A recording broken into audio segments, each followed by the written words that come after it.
Decision making has a variety of different theories on how a decision is approached and completed.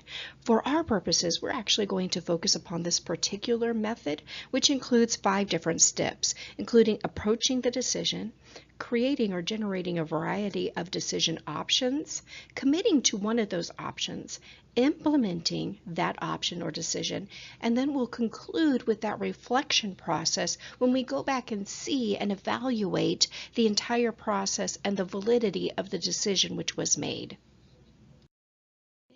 To a decision option, people who have that extroverted preference are more likely to feel comfortable when they get to verbalize their choices as they are moving forward in that process. They want to notify others immediately and talk to them when a decision has been made, and they're going to use a decision that draws on multiple people and multiple resources. In converse, we're going to look at the introverted person. Now, when they approach or commit to a decision option, they're going to resist talking about it because they're going to keep looking for that perfect option.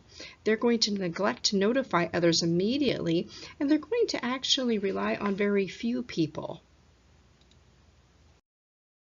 The sensing preference when committing to a decision option is going to look for some kind of decision that's going to fulfill all of the goals, especially practical goals. They want a decision that's going to use the standard operating procedures, and they want to compare their decision options, especially against data. Intuitive people are more likely to strive for a decision that is going to look for the overall goal. They want to meet the overall goal, and they're going to seek for a decision that incorporates any kind of new practices because they want to be innovative in their decision-making process.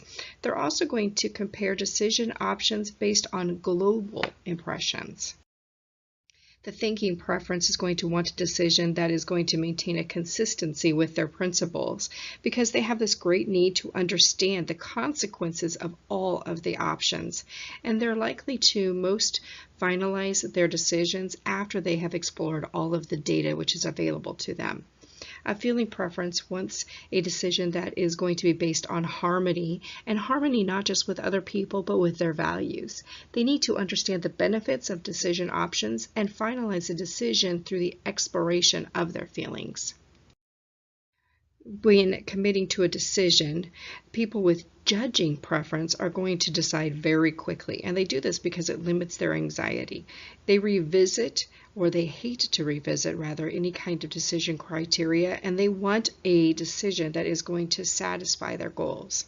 The perceiving preference is going to postpone their decisions because that's how they're going to limit their anxiety.